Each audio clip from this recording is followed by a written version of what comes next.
The people just want to be heard. School, I need students, but I need teachers. Can't continue like this. Their voices re-echoing through time itself. We haven't done anything. If the tide is high, everybody run for safety. Their tears leave a sweet sour taste for all. Their demands, a familiar call beckoning for change. In our world, no one expects a disaster to happen. But when it does, we'll be there to x-ray all sides, from the east to the west, north and south. Community Forum will examine the oddities and challenges to economic development, as well as issues yearning for government intervention. Watch fresh episodes of Community Forum on Sundays by 9:30 p.m. only on TVC News.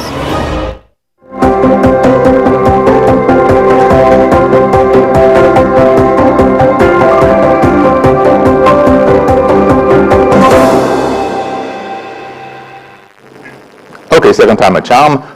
Good morning. Thank you very much for joining us. I am Yori Polari. And I was just saying that we're going to be talking today about food, and especially, shall we say, agriculture, and also ending hunger and poverty. Now, this is a matter that concerns governments, and I have an agricultural expert with me. He is the country director of Heifer International, and he's Mr. Rufus Idris. Mr. Rufus Idris, I beg your pardon. Thank you very much for coming on the program. You and your organization, Heifer International, you have a gigantic task. As I was saying, these are tasks that usually concern governments trying to intervene in, the issue of ending hunger and poverty. It's a daunting task. It is, sir. Now, your organization, it has a global spread. I think about 21 countries you were telling me just before we came on, right. And in Africa, around 11 countries. Nine countries. And Nigeria, the operation started in Nigeria, in 2021. That sort of gives us the backdrop. Now, how would you evaluate the current administration, President TINUBU'S agricultural program, as has been, stated in the roadmap, vis-a-vis what you people are also trying to do, which is intervene to bring down hunger and also to bring down poverty? Thank you so much, sir, and thank you for having me. Our pleasure. The issue of addressing food security challenges, addressing poverty issues, it's a general and collective task. So government have a role to play, the private sector have a role to play, the donor community have a role to play, the government organizations like ours have a role to play, and also the farmers themselves and everybody else within that space have a role to play. It's an entire ecosystem that we're talking about. And the good thing is, year in, year out, every government that we've had in this country had always prioritized agriculture as one of the sectors where we can address issue of poverty, issue of food security, issue of even securing people's livelihood.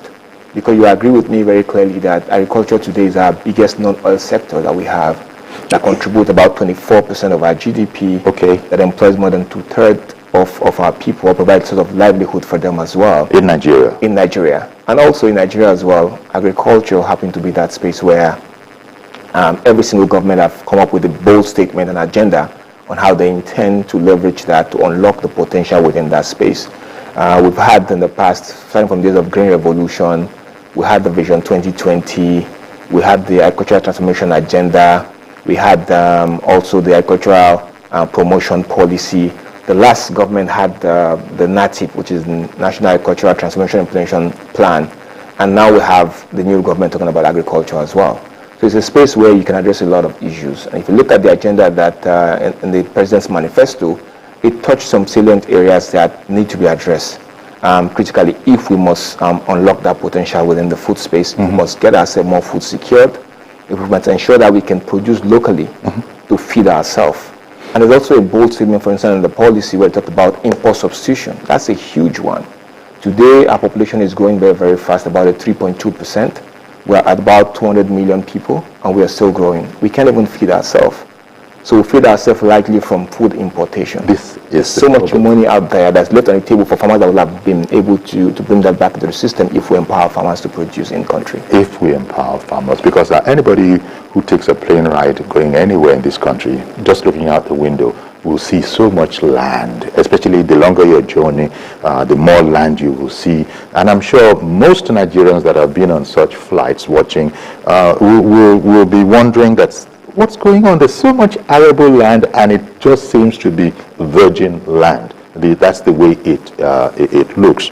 Now, part of the problem, I think, is that agriculture, which used to be a profession of pride in the past, suddenly has sort of lost its luster, its glamour. Everybody's moved to where you can't undertake agriculture. They've moved to the urban centers, and they've left, arable land. They've left, the rural areas, and it's just not fashionable anymore. Now, if we don't get everybody involved, or as many people as possible, you spoke about green revolution.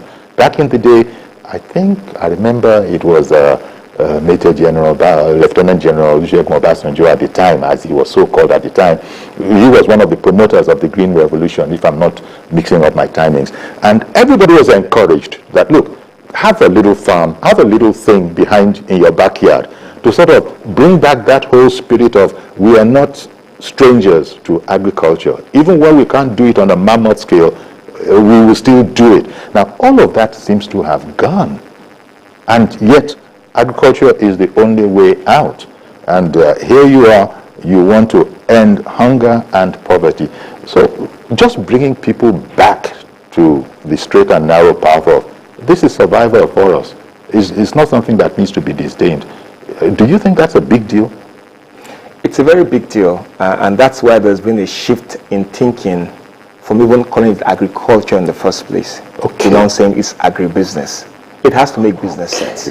People go into this to make ends meet, to make some kind of income in a way that is sustainable over a long period of time. So if you look at those green areas and green lands that you see from the flight, there's a lot of challenges why sometimes people are not really out there cultivating them. For instance, one of the highest costs of crop production is even land preparation and land clearing. Government must deliberately invest heavily in providing infrastructure that help to make those land cultivatable for smallholder farmers and people that, because I mention smallholder farmers a lot because 80% of our farmers in Nigeria are smallholder farmers, and they produce 90% of the food that we consume locally and that we produce in country, sorry, not the one that we import. Now, there must be a deliberate attempt, which also I've had in this manifesto, to provide more opportunity to clear more land for smallholder farmers so they can cultivate and grow more foods for us to produce, and also make tractor services more available to smallholder farmers, accessible to them, and also at the price point that makes sense to them. And also going to the farm, sir, you can agree with me that a lot of insecurity challenges lately That's right. has really drove a lot of people out of the farm and running back to the city. So the government has also made a boldment saying that they're going to address the issue of security. That's why we talk about the ecosystem. So if the enabling environment is not there, nothing else will thrive. And also the issue of finance. Today, agriculture is seen as a very risky business, and there's not enough money going into that space. Of the commercial loans that went out to agriculture in a couple of years till now, most time you say around 2% is what goes to agriculture, which shouldn't be. Okay, that's the case in Nigeria. But for comparison, in the best case scenarios, what is the kind of percentage that they are operating with from the In the best case scenario, agriculture is prioritized. Some countries that's all they rely on. So there's more investment going into agriculture. There's a lot of de-risking being done by the government to ensure that even the private sector and the financiers want to put their money into agriculture. And there's also a system to help increase the productivity level for the smallholder farmers, that they have a nice reasonable margin to be able to pay back some of those loans, and also building their capacity as well.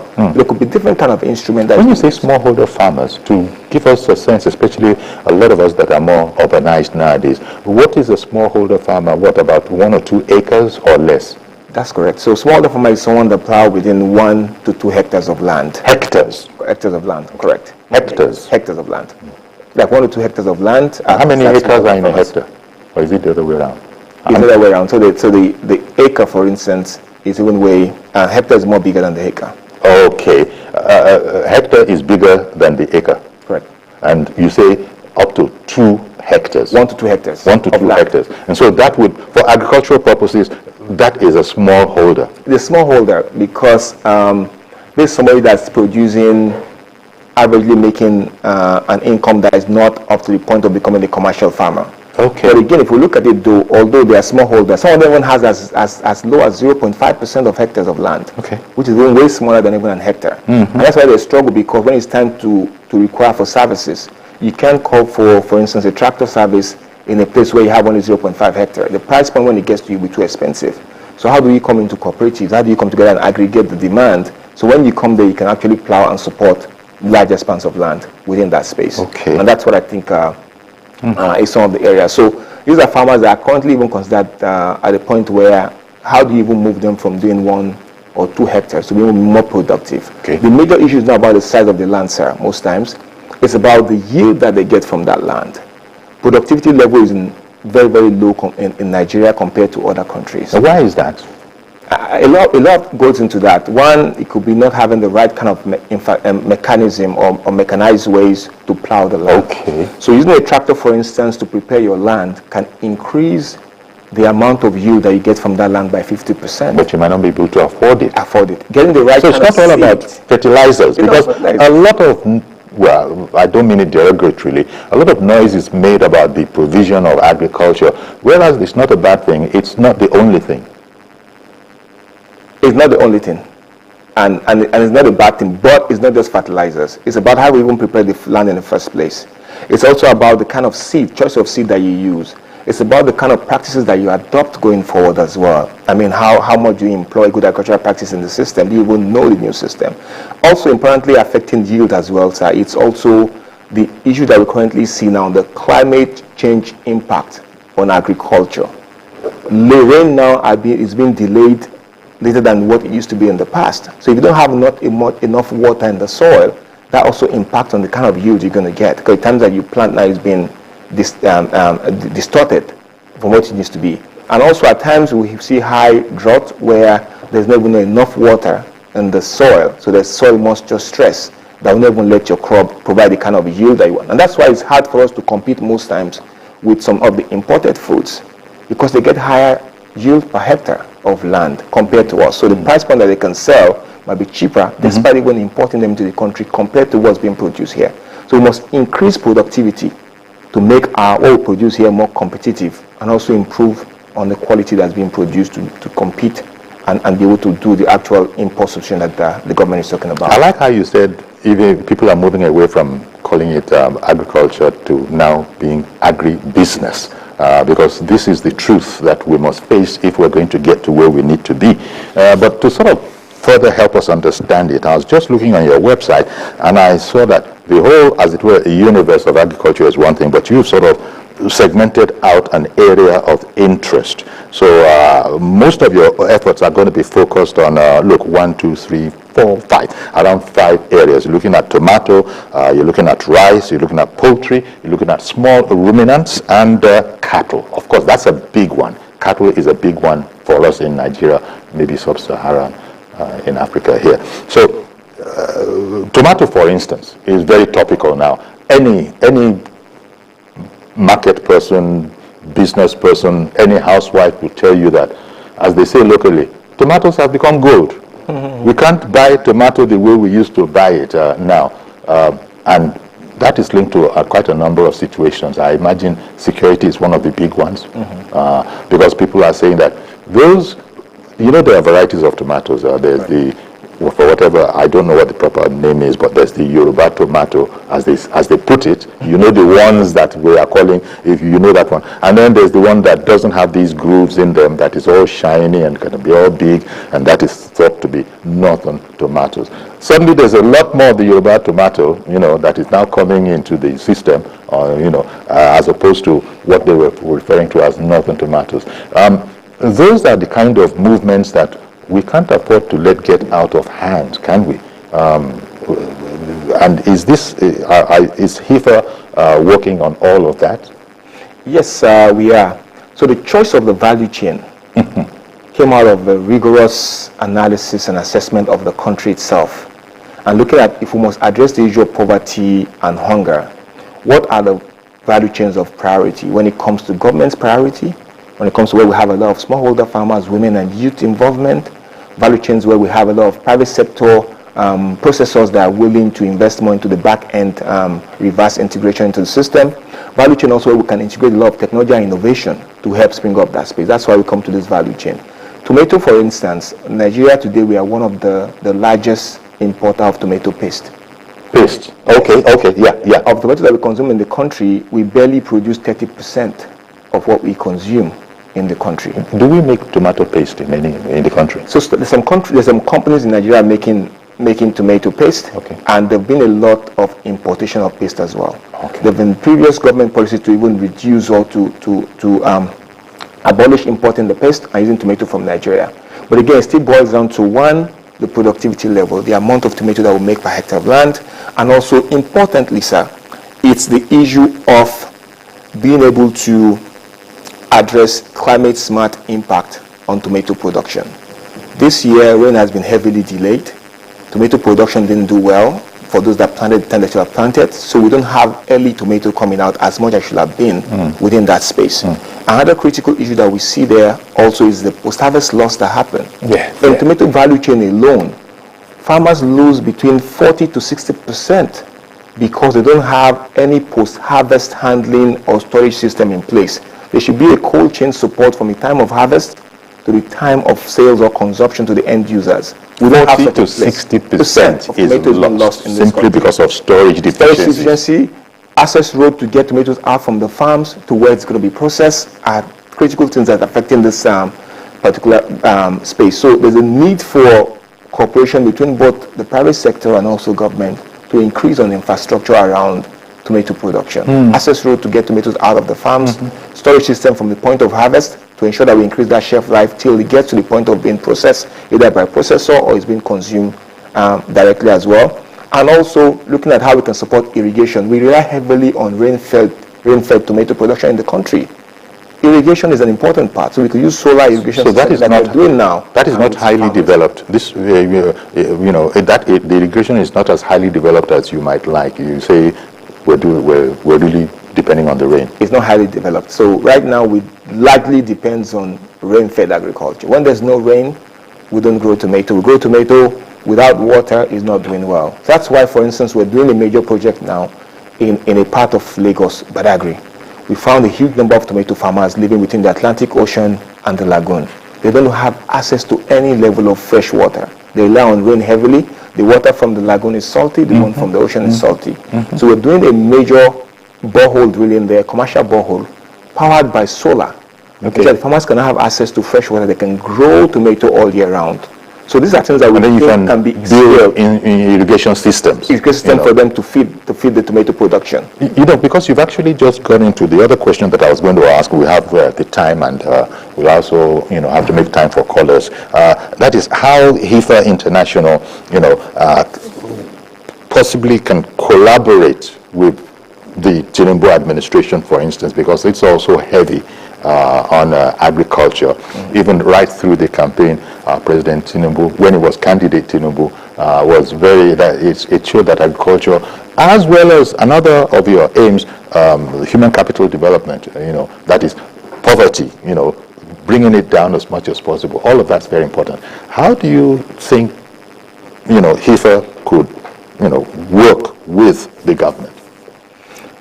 I believe, like I mentioned earlier, that it's an entire ecosystem, which everybody play their own part. Critical areas where we can collaborate are areas that address critical issues that affect the farmers on the production side and also on the market side of those that must develop. First is land preparation.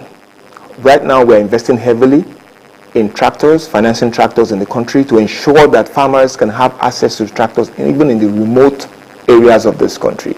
And that way they can cultivate their land faster, 40 times faster. They can get 50% more increased yield, and it can be at a price point that they can afford, even cheaper than manual labor of what they produce. But when cooperatives doing this, helping smallholder farmers, to acquire services of heavy-duty equipment like tractors? So it was done in the past, but today we have a lot of moribund tractors around the country because of the structure in which it's been managed.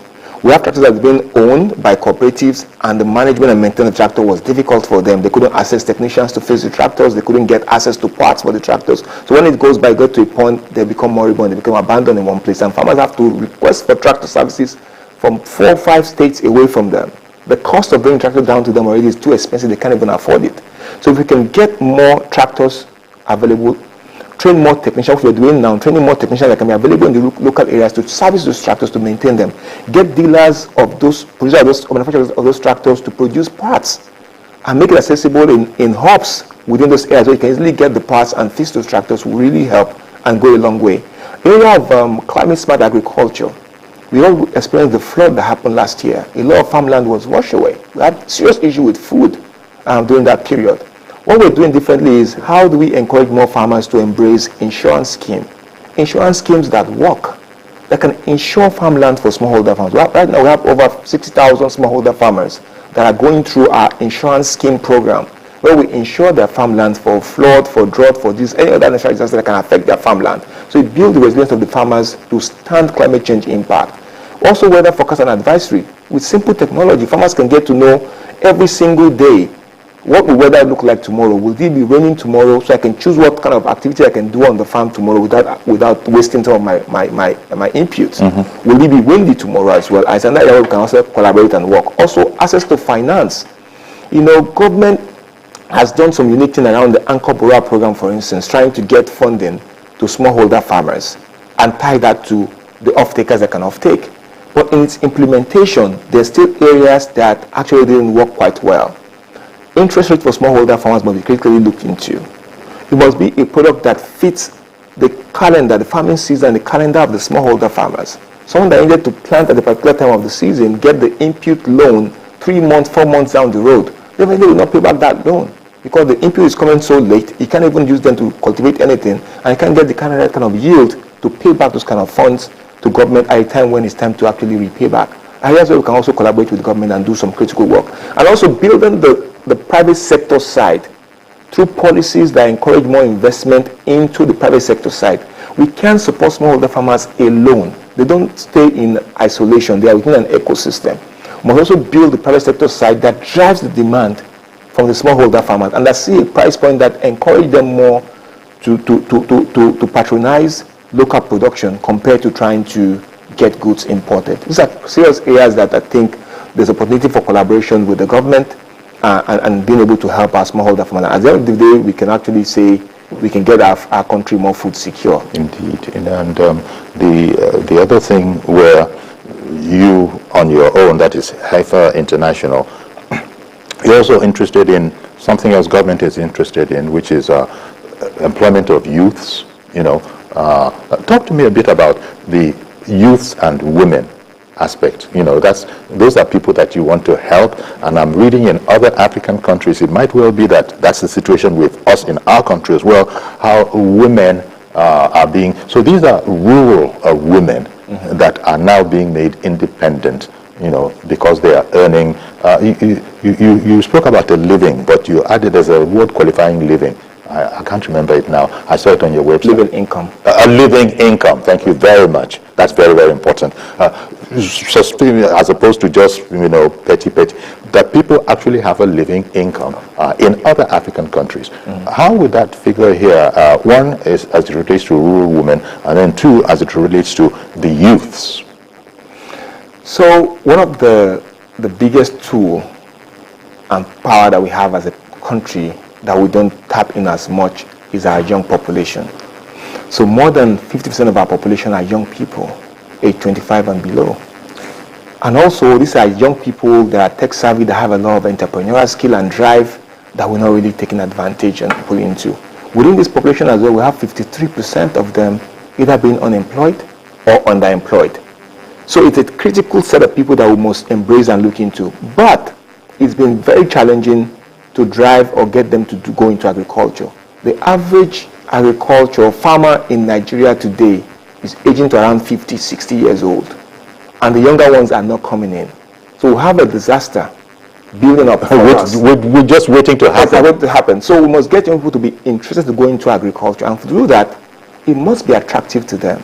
Sorry to interrupt you, you continue, but I wanted to ask you if that was a global trend or if this is a Nigerian thing where farmers, the mean age is somewhere between 50 and 60, young bucks are not coming in. Is the pattern similar around the world, or is Nigeria special in that regard? So we did a special study across Africa and look at that and compare to some other part of the world. It's a trend that we're experiencing across most of the African countries. Mm-hmm. But in some other developed world, it's not the case. And we'll find out what is really happening within that space. Why is that so? Number one is that we do a lot of subsistence farming. Our farming is not mechanized. Okay. So the young people want something that will not require the manual, tedious way of agriculture, agribusiness in the country.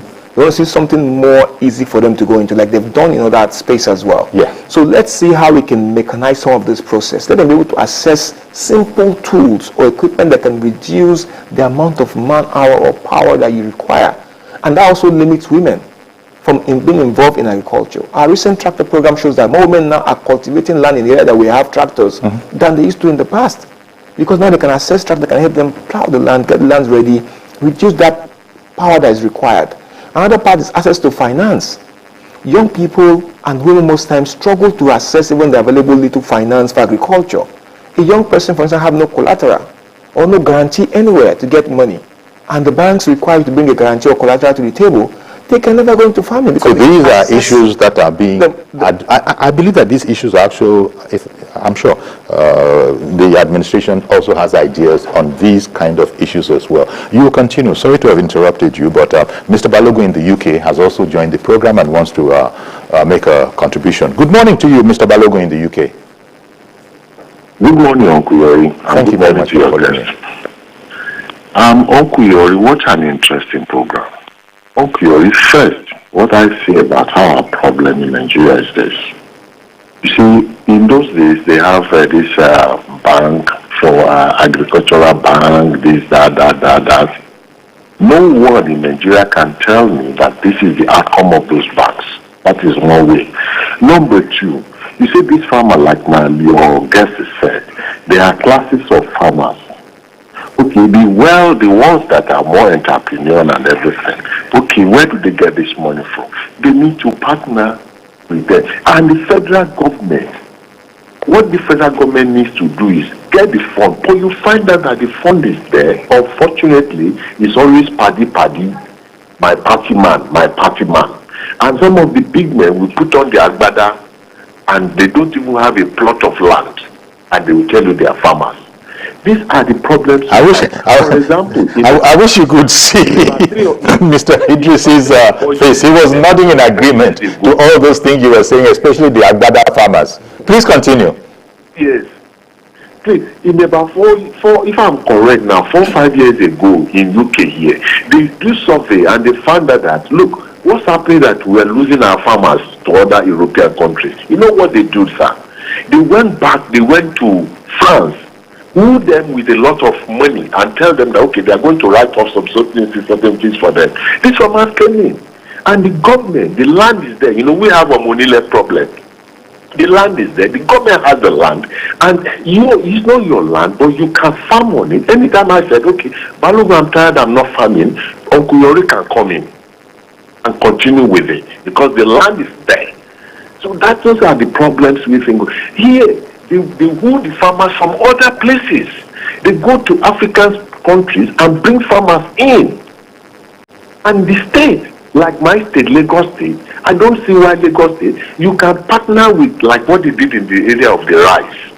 They can do more than that. Now my brother there talked about tomatoes and all the rest. Sir, come in this place, as you know. We have all these things, plum tomato, chopped tomato, and the whole one. Depend on what you want. And we don't have preservation. We don't have this company that do all this. The paste is talking about, even paste is no longer in vogue here. Very little people use paste. Very, very little people use it. You have various types of tomatoes in tins and in whole. That's what we need. And here, Tesco, Sainsbury, Hofree, they partner with farmers. They don't wait for government. They give you, Mr. Okuyori, they give you money, you farm, and then you work it out. They bring it to their store to sell. That's what they do. Indeed. But in our place, everything government. Oh, well, Mr. Balogun, thank you very much for calling in. And he got to that area. Yeah, I'm going to have to take a break, but he said people are partnering with farmers, yonder abroad. I believe that we also have one or two big stores that are also doing the same thing. You comment on that, but I must go on a break now. And I'm sure you have a number of things to comment about Mr. Balogun's presentation. Please stay with us. We'll be right back, and we'll continue taking your calls as well.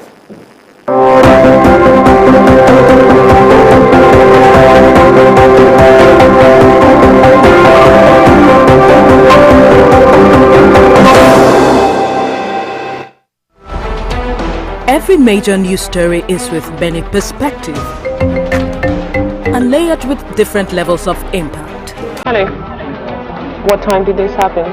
We will be right there.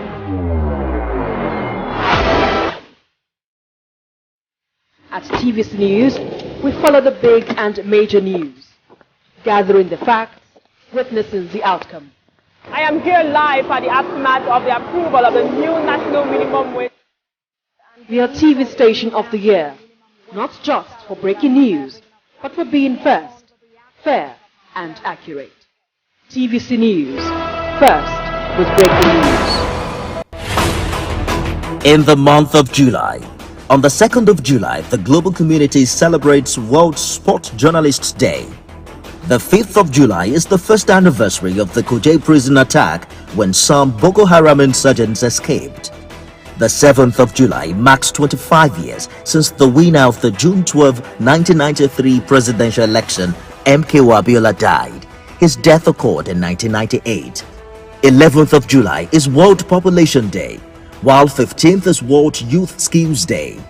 On the 17th, attention is turned to World Day for International Justice, while 18th of July is Nelson Mandela Day to honor the former South African leader.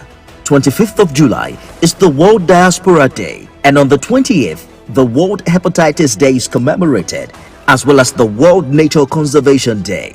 On the 29th of July, President Bola Tinubu will mark 2 months in office, and the 30th of July is World Day Against Trafficking in Persons. Brace up and tune in to TVC News for in-depth analysis and reports. TVC News, first with breaking news.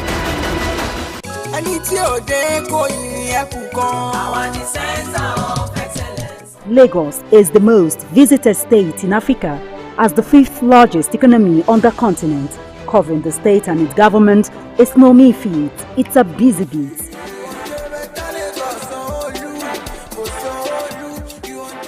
We go beyond the curtain of tapes to traveling far into the deep.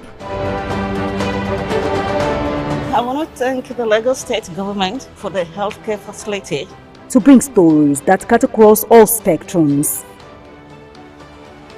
A greater Lagos shall be ours. We tell you stories that define our collective well-being as Lagosians. I'm Adedoja Salamadini. I live in Lagos, inside Lagos.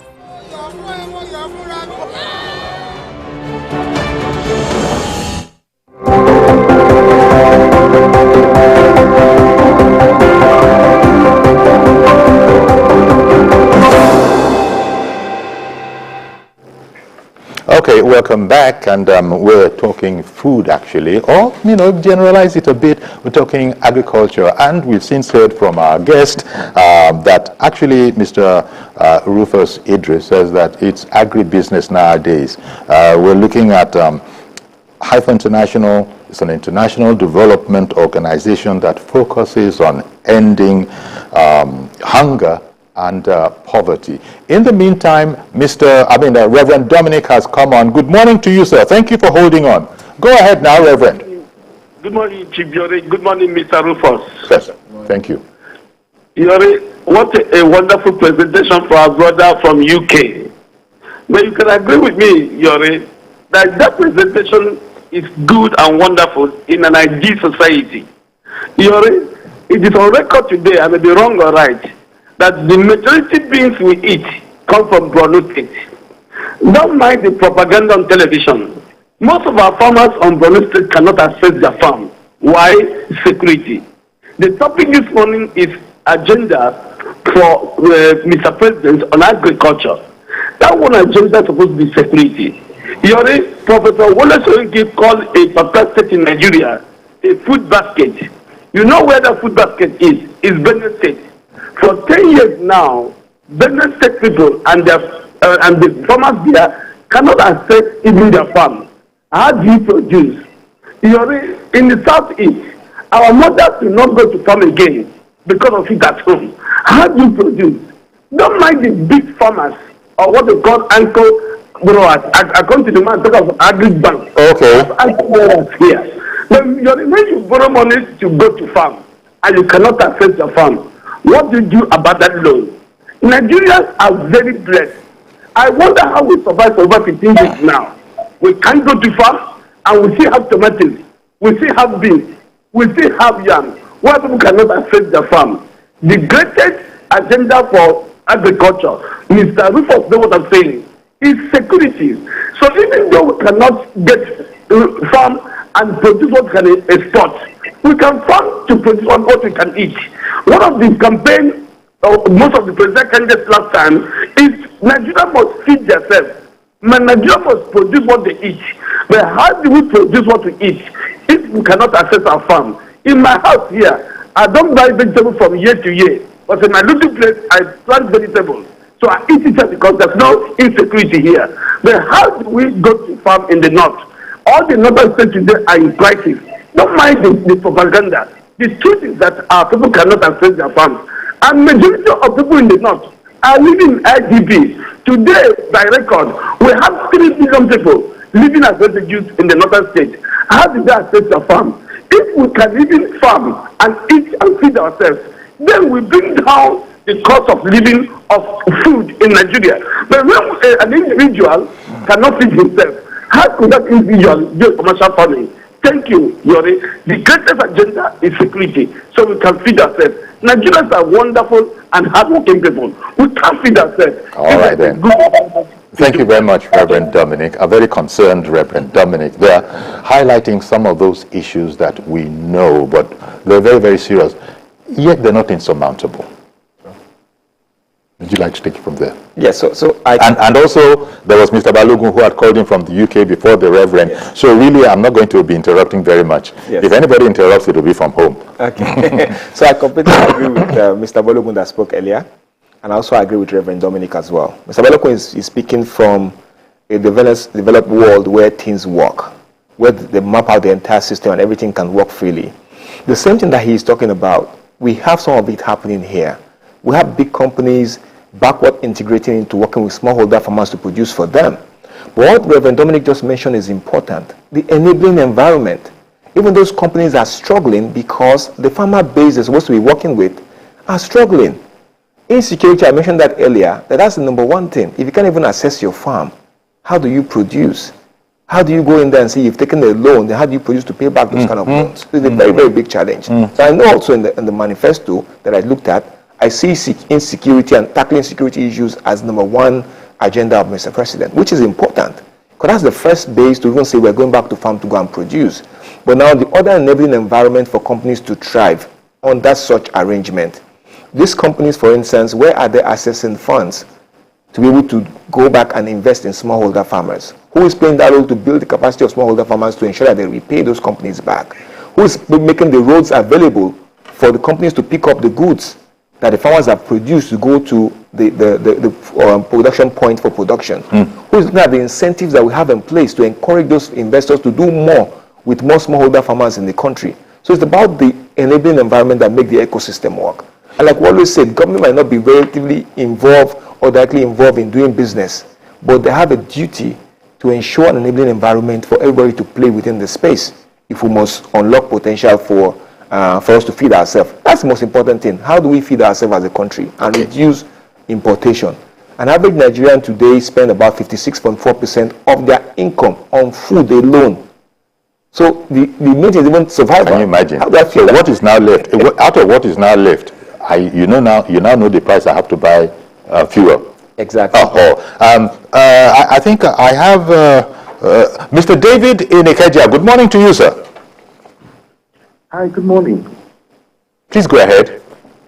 Okay, thank you. My name is David. I'm calling from IKEJA, Lagos.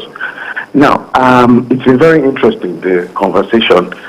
But, in Nigeria, we can be very emotional. So, I could relate when Mr. Balogun and the Reverend also called. But I'm looking at it from an angle where we may need to start with the low-hanging fruits. With what's available, with what's obtainable, how do we leverage or optimize the potential of farmers, the ones that, as we speak, have access to their farms? That's one. My second question is, what about the young people? How do we make farming attractive to these young ones? Most of the farmers in Nigeria, in the next couple of decades, might be out of the scene. What programs can we design that will attract young people to this space? For example, look at what's happening in the financial sector. We're talking about fintech. A few years ago, it wasn't that way. What changed? It's happening in the health sector now. There's telemedicine. The truth is that we must wake up to the realization that the future of this country would be driven by the young people that we are refusing or we're accepting to carry along today.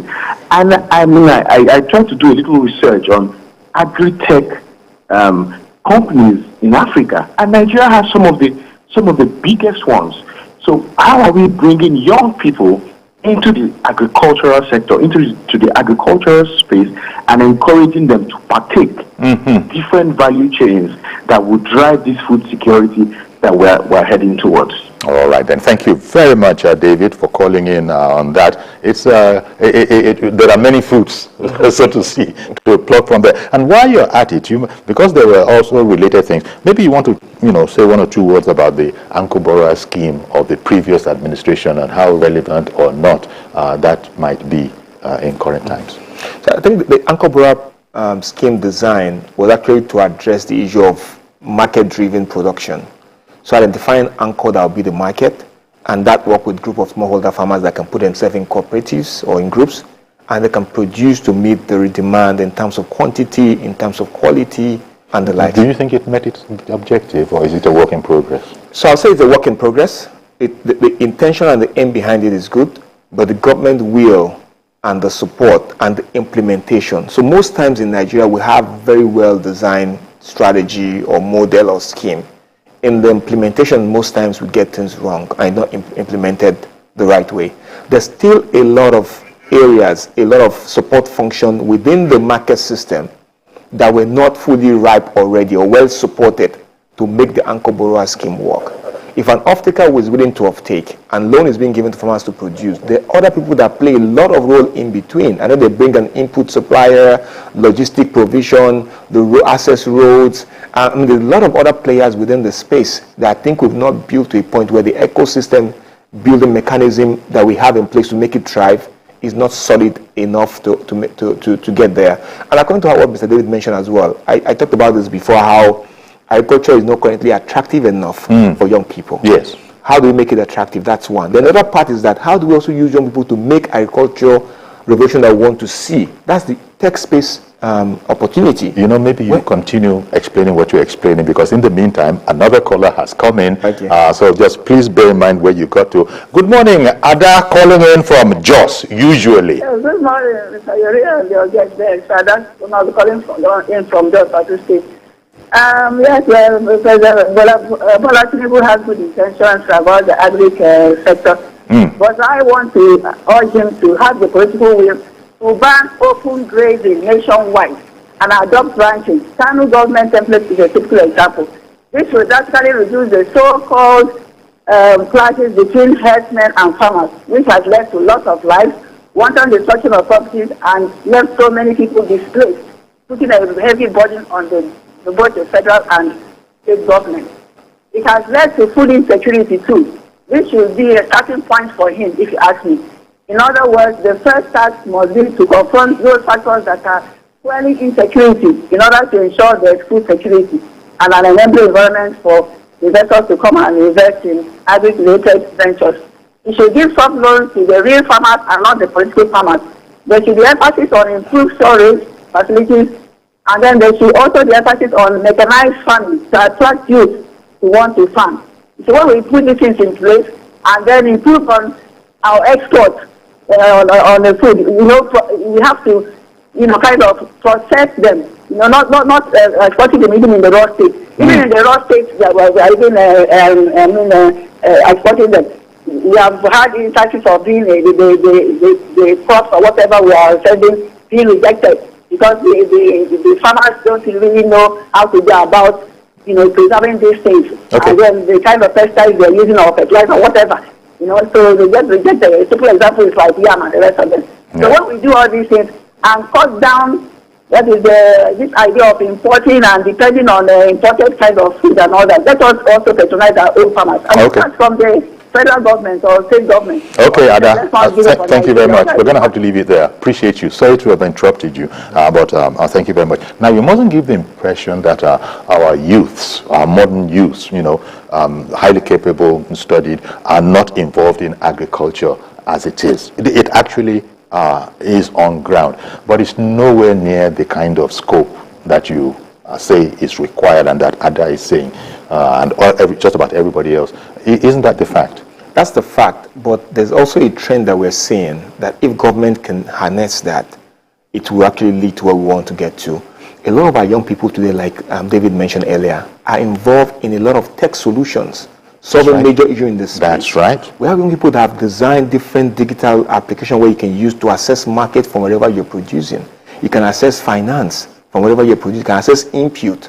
They have people that have designed drone systems to be able to at least spray your service, spray your farm, spray your farmland using drones, which are young people that are doing that out there. We have young people that have developed technology to where you can order tractor like Uber, and tractor will come to you and service your space. In regard to what you're saying, places like Kenya, I have been, reading in the past, are much more ahead of the curve than we are on this whole matter. That is bringing all these smallholder farmers together with the most basic of phones. I don't know how they went and did it. You don't have to have the most basic of phones. There are networks of farmers, and so there's a pool of knowledge and all of that. Is that a kind of thing that your organization would encourage, or is even necessary here? Exactly. So one of our major missions in the country is also to drive young people into agriculture. So we have what we call the Ayute Challenge. It's the Africa Youth and Technology Challenge. The idea behind Ayute is mainly to bring young people into that space that have a lot of solutions or innovations that we can attract to solve major issues within the space. We have young guys that have won cash prize from us and currently are producing solar-powered cold storage system in remote areas where farmers can use that to reduce post-harvest loss. So I put that using this fund that we provided to provide tractor services for smallholder farmers. We have those that are using the same funds that we provided to aggregate produce from farmers and link to the likes of the bigger retail stores. We have those that are currently using the same app to get financing to farmers, to get youth to be employed where they can provide financial inclusion services to farmers at the last mile in different areas. So we have some of this on the ground. It's just that it's not on the scale that's correct that you would like. Comrade Ayo in Oshobo, good morning to you. We lost Comrade Ayo.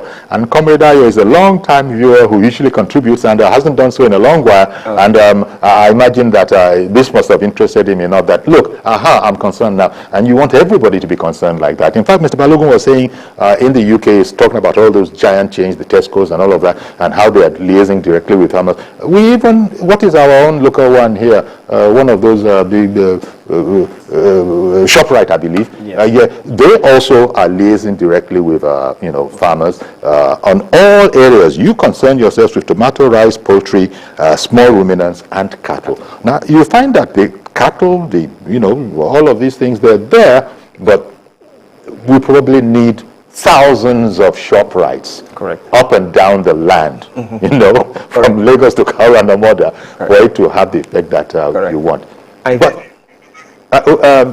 have someone from Port Harcourt. I didn't hear the name. Kennedy, Mr. Kennedy in Port Harcourt. Good morning to you, sir. Oh, thank you so very much, Mr. Yori. Good morning to you as well, and to my beautiful guest. Good morning to you, sir. Good morning. It's a very, very laudable approach, but there is this very nagging issue that is bedeviling the entire country. That, to quite an extent, has even worsened the food production, insecurity. I wouldn't know the step. I wouldn't know the step my brother is taking to want to challenge that insecurity, because if insecurity is challenged head on, our local farmers, you'll be amazed how much. Sorry, they are. Maybe you missed it at the top. Hive International is a non-profit organization, that just concerns itself with development. I agree. Okay. That's what I'm saying. That's what I'm saying. So government will probably do the insecurity part. Exactly. For them to come on ground and operate well, insecurity must be challenged head on. I get you. Because insecurity, to quite an extent, has bedeviled our local farmers that, if you look at it, contribute majorly. You're right. To feeding the country. You're right.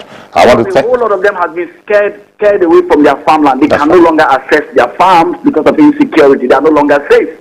Indeed. So what approach is his organization taking to want to first begin to look at the problem of insecurity and how to solve it? All right then. Believe you me, if that problem, insecurity, is solved to quite an extent, our farmers will be so very willing to go back to the farm, and what he is planning will work. Indeed. With insecurity in place, I doubt to what extent what they are planning will be able to work. Thank you very much, sir. Thank you very much for calling in, Kennedy, and saying what you've just said. Just about every caller has also recognized that without security, government itself recognizes without security, so they're working at it. But it's like everybody's on the same page on that regard, that what insecurity is causing us in terms of our food sufficiency is humongous. Huge. Now, well, let me just follow his lead. Mr. Kennedy wanted to know, what can you do about it? So I'm not a security you can't do it. You can't do much. You can only operate in your field of expertise, which in this case to me is agribusiness. We will say agriculture. You are saying agribusiness. We understand. And in particular, tomato, rice, poultry, small ruminants, and cattle. People should just keep that focus in there. And but the fact that Nigeria, I don't know, this is the 9th or the 11th country in Africa, because Nigeria, you came to Nigeria, as it were, in 2021, and it had been in operation in other African countries and in other areas of the world. But this, are you looking forward to being able to partner with government on this? Because you depend largely on donations, from either individuals, and then you also link up with research organizations, agriculture. You're affiliated to so very many. What's the prognosis for the future going from here? So we work in collaboration with a lot of the players within the space. So we have strong partnership and collaboration with government in every country that we work. We work at the national level with government, at the state level, at the local level. We've helped most countries. Like the Lagos operation, that's an example of working at the state level. You have something like the Lagos Tomato Project Nights, and also the cold hop thing that we did also in partnership with the state government and private sector actors as well. In Edo State, we have a strong collaboration with the government there to attract production of a processing center in Edo State that's going to processing poultry. That can open up opportunity for more than 200,000 poultry farmers in the state. We have collaboration also in the state like Nasarawa State and Benue State, where we currently work, and supporting farmers also in Ogun State as well, areas that we work. So collaboration with government is very, very key to us. Collaboration with private sector players that will actually help us drive the kind of change we want to see is very key. Okay, with youth that own social enterprise as well is a very key component for us to collaborate. Okay, we're going to have to leave it there. I know there's a lot more. After all, you are an expert, and I want to thank you very much, Mr. Rufus Idris, Agric expert and country director at Haifa International, an international development organization focused on bringing down, if not ending, hunger and poverty. Thank you very much for coming on and speaking with us, and I'm sure we should do this again. There's a lot more ground to cover. Thank you very much, indeed. So that's our program. Please join us tomorrow for a fresh edition. I am Iyori Folarin. Bye-bye for now.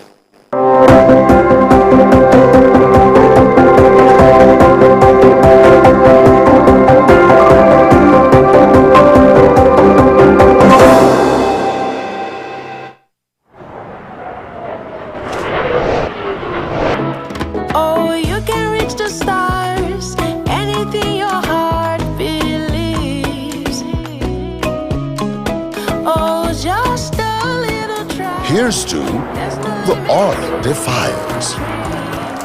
To those who break through the limits. To those who always go for it. The following is a paid presentation by ShopX TV. Do you spend the night trying to get comfortable? Your knees rub bone on bone. Your back and hips ache. You wake up in pain? Not anymore. ShopX TV is proud to introduce the Contour Legacy Pillow. The patented ergonomically